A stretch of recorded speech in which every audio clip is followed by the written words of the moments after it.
Assalamualaikum warahmatullahi wabarakatuh. Halo semuanya, selamat datang di channel YouTube Tips dan Trik Martabak. Nah, di channel ini gue bakal bahas seputar informasi martabak. Gue bakal menjelaskan kepada teman-teman bagaimana cara yang buat martabak Bangka biasa sampai martabak Bangka premium ya. Pasti kan ada perbedaan-perbedaannya tuh. Dari mulai bahan adonannya, terus juga topping-toppingnya, sampai harga penjualannya. Nah, di channel ini juga gue bakal bahas berapa sih modal untuk buka usaha martabak. Terus juga bagaimana cara yang buat box martabak seperti yang di belakang gue. Nah, terus juga bagaimana tips untuk menyewa kios atau menyewa lapak ya untuk menjual martabak. Sampai pembahasan cara merekrut karyawan dan juga berapa gaji karyawan. Nah, serta pembahasan yang lainnya.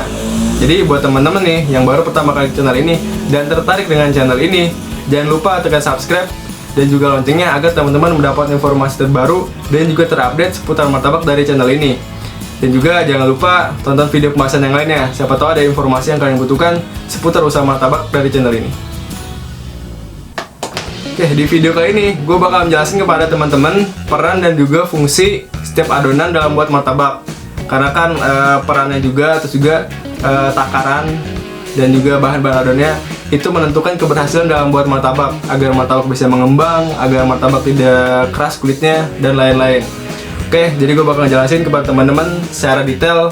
Dan ini emang sangat penting ya, apalagi untuk martabak pemula, agar ketika buat martabak itu tidak gagal-gagal terus, tapi bisa berhasil dan suatu saat nanti bisa buka usaha. Oke, langsung saja ke pembahasan. Nah, pembahasan yang pertama adalah untuk pembuatan 250 gram tepung terigu. Nah, teman-teman disarankan untuk tepung terigunya pakai yang protein sedang. Nah, protein sedang itu seperti yang ini, segitiga biru. Jangan pakai yang full semuanya protein tinggi seperti yang ini, tepung terigu cakra ya. Karena kalau misalnya pakai semuanya ini, nanti kulit martabak itu bisa keras. Dan sebenarnya ada teknik yang lain, yaitu ketika udah bisa buat martabak ya, perpaduan antara tepung terigu segitiga biru dan juga cakra, dengan catatan takarannya itu untuk 1 kilo cakra pakai 200 dan juga tepung terigu segitiga birunya pakai 800. Nanti hasilnya adalah tekstur martabak itu lebih kenyal. Nah, tapi untuk martabak pemula saya saranin mending main di full semuanya segitiga biru terlebih dahulu. Nanti ketika udah terbiasa kan bisa mengcombine ya. Jadi kan tahu perbedaan-perbedaannya. Oke, untuk tepung terigu sendiri yang ini udah cukup bagus ya. Jadi untuk martabak premium pakai ini. Kalau untuk martabak biasa teman-teman bisa pakai yang merek Rencana Merah ya, karena kan harganya beda 2000 dan itu lumayan ya. Oke, untuk martabak biasa itu ya martabak yang jualan di gerobak dengan topping-topping biasa dan kualitas 2. Kalau martabak premium itu karena mementingkan kualitas rasa, otomatis yang dipakai adalah kualitas 1. Oke, tadi untuk tepung terigunya. Oke, selanjutnya adalah untuk pengembangnya ya. Pengembangnya di sini. Nah, di sini gue pakai baking soda dan juga baking powder. Nah, kedua bahan ini berbeda ya. Cara bekerjanya juga berbeda. Peran-perannya juga berbeda. Nah, untuk baking soda sendiri gue pakai yang merek Asahi. Ini udah cukup bagus ya. Ada juga kan merek soda R atau soda yang Hammer ya. Nah, soda saya ini udah menurut gue cukup bagus. Tapi kalau teman-teman di daerah teman-teman nggak ada, ya teman-teman bisa pakai baking soda yang merek soda R atau yang Hammer. Oke, untuk baking soda sendiri sebenarnya ini bisa dipakai sendiri ya, tanpa campuran olah dengan baking powder. Dengan catatan harus ada yang ini, susu denko ya, karena ini kan asam linoleat ya, karena ini sifatnya asam. Nah, yang ini basah, jadi ketika bertemu dia lebih cepat bereaksi, jadi nanti pengembangannya lebih bagus. Kalau misalkan pengen digabung, ya teman-teman harus pakai baking powder. Karena ini sifatnya asam, ketika digabung dia langsung bereaksi dan hasilnya adalah lebih bagus. Nanti ketika digabung ya ada sedikit-sedikit busa ya kalau takarannya banyak. Oke, selanjutnya untuk 250 gram tepung terigu, teman-teman disaranin pakai, kalau baking soda sendiri ya setengah sendok teh. Tapi kalau misalkan di-combine dengan baking powder, teman-teman pakai di takaran ininya 1/4, ini 1/4. Nanti dilarutin dulu di dalam air. Oke, jangan pas udah tepung terigu dimasukkan baru dimasukkan. Nanti ini nggak menyebar secara merata. Nanti ketika di martabaknya itu ada sebagian yang kebuka, ada sebagian yang enggak. Oke, terus juga tips dari gue adalah Untuk baking soda dan juga baking powder masuk sebelum proses pressingan. Jadi jangan masuk setelah proses pressingan. Nanti pengembangannya kurang bagus. Martabaknya itu ngembangnya dia yang kurang bagus lah. Jadi lebih kepada tingginya itu kurang. Dan juga ketika hendak menuangkan adonan ke loyang, jangan tambahkan pengembang lagi. Apa yang terjadi? Yang terjadi adalah martabak yang teman-teman buat itu rasanya bisa getir atau pahit. Karena pahitnya itu dari ini. Karena ini nggak melalui proses pressingan. Terus ketika udah melewati proses pressingan, ini bisa kuat sampai 8-10 jam ke depan. Asal setiap 20 menit teman-teman harus diaduk. Kenapa diaduk?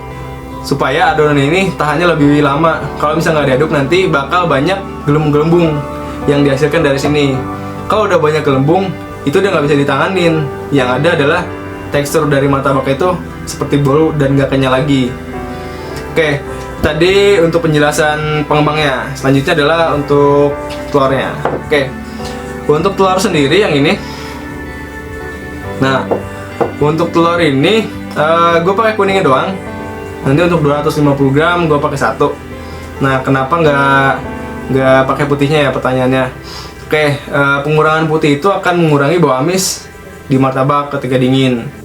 Itu yang pertama. Yang kedua adalah pengurangan putih juga akan mengurangi tingkat kekerasan dari kulit martabak. Jadi putih juga akan mempengaruhi dari yang ini kulitnya. Jadi itu gue kurangin. Oke, selanjutnya untuk gula. Nah, untuk gula ini gue pakai untuk 250 gram tepung, gue pakai di 30 gram. Nah, untuk gula sendiri teman-teman harusnya pakai berapa sih? Apakah ngikutin saya? Nah, teman-teman harus bisa memahami karakteristik dari loyang teman-teman sendiri. Teman-teman jangan ngikutin saya langsung, jadi nanti bisa salah. Jadi ketika saya berhasil, ya teman-teman nggak berhasil. Nah, di situ padahal kan ada gap ya. Nah, jadi yang perlu saya beri pemahaman kepada teman-teman adalah takaran gula itu menyesuaikan dengan loyang. Oke, loyang yang punya saya ini CVIB, inisial IB. Loyang ini loyang premium, tapi dia tipenya lengket. Ketika gue pakai gula di maksimal ya, di 50 gram, dia lengket banget di sini dan susah diangkat. Otomatis yang gue lakukan adalah gue menurunkan takaran gula, karena gula ini kan mempengaruhi dari lengket apa enggaknya di loyang. Oke, gue turunin jadi 30 gram atau 20 gram atau 10 gram, gue juga pernah buat ya, dan itu nggak lepas. Nah, kalau misalkan gue taikin, ya gue bakal lengket lagi. Terus juga ada satu CV lagi, yaitu CV HK. Dia itu tipe loyang licin. Jadi ketika gue pakai 30 gram, pakai 20 gram, itu dia lepas pinggirannya. Lepas, jadi tampilannya kurang bagus. Nah, yang gue lakukan adalah gue menaikkan takaran gula di 50 gram. Dan juga yang untuk loyangnya pakai teflon ya, mending dimaksimalin. Ketika pakai 50 gram, dia nempel bagus di sini. Dan untuk menempel kulit martabak ini fungsinya adalah untuk selain tampilan bagus, yang kedua adalah agar bisa melihat di bagian bawah ini, karena pinggiran ini kan menggambarkan bagian bawah ya. Nah, itu fungsinya. Jadi untuk takaran gula sendiri teman-teman harus menyesuaikan dan harus mengerti karakteristik dari loyang yang teman-teman punya. Apakah tipe lengket ataukah tipe yang licin. Kalau lengket berarti pakai di yang minimal, kalau misalkan licin ya dimaksimalin. Oke, untuk gula juga kalau pengen martabaknya itu warnanya kemasan ya, coklat kemasan dan bagus, teman-teman pakai gula yang jangan putih, tapi yang agak kekuning-kuningan, itu kan ada ya. Nanti itu akan mempengaruhi juga dari warna dari martabak. Oke, kalau misalkan pengen menaikkan warna dari martabak, selain dari kuning telur, dari gula juga, teman-teman bisa pakai pasta durian, seperti contohnya ini.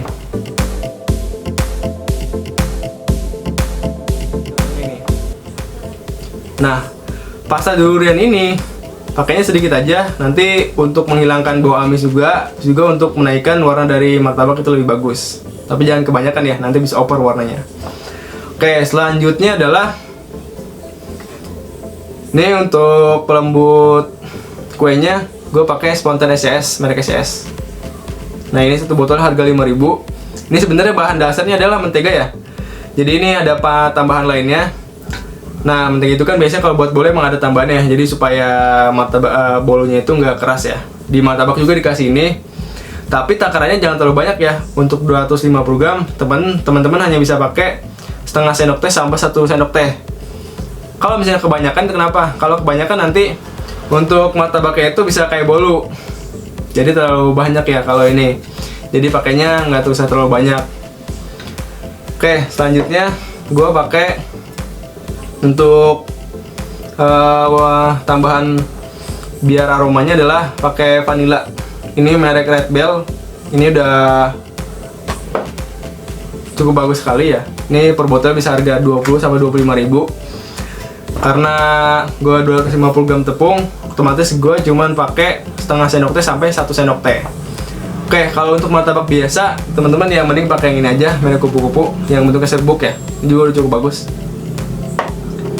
Oke, selanjutnya gue pakai yang ini. Ini susu Denko ya. Ini diberikan untuk menambah cita rasa dari martabak, jadi lebih enak rasanya. Terus juga kalau misalnya cuma pakai baking soda, ya teman-teman harus pakai susu Denko ini karena ini kan asam dan ada asam linoleatnya. Jadi bereaksinya itu lebih bagus. Oke, selanjutnya adalah air. Oke, untuk air di sini gue pakai 300 ml untuk 250 gram tepung. Ini air biasa. Nah, nanti jadinya adalah dikali 2, 250 berarti jadinya 500 ml. Jadi nanti jadinya adalah 500 ml adonan. Kalau pakai 300 gram tepung berarti jadinya adalah 600 ml. Jadi nanti tinggal dikalikan saja. Oke, jadi takaran-takaran yang gue buat ini udah ada perhitungannya. Ketika belum jadi seberapa takarannya, ketika udah jadi hasilnya seberapa. Oke, yang terakhir yang gue pakai adalah yang garam. Oke, gue pakai sedikit aja sih. Ya, sekira ujung sendok aja. Nah, ini gue pakai untuk penyimbang rasa aja supaya martabak itu nggak terlalu over banget manisnya. Oke, tadi itu gue udah ngejelasin peran dan fungsi setiap takaran ya. Dan itu emang sangat mempengaruhi sekali untuk keberhasilan martabak. Jadi buat teman-teman yang baru pertama kali buat martabak atau martabak pemula atau pengen buka usaha, teman-teman harus mempertimbangkan takaran-takarannya. Oke, jangan sampai over, jangan sampai kelebihan karena itu akan mengaruhi hasil dari martabak yang teman-teman buat. Oke, dari saya sekian. Kalau misalkan teman-teman ada pertanyaan atau ingin dibuatkan untuk video pembahasan yang lain, teman-teman bisa tulis di kolom komentar. Nanti kalau ada waktu saya akan jawab dan juga saya akan buat videonya. Oke, sampai bertemu di video selanjutnya. Sampai berjumpa lagi. Oke, dari saya sekian, kurang lebihnya mohon maaf. Assalamualaikum warahmatullahi wabarakatuh.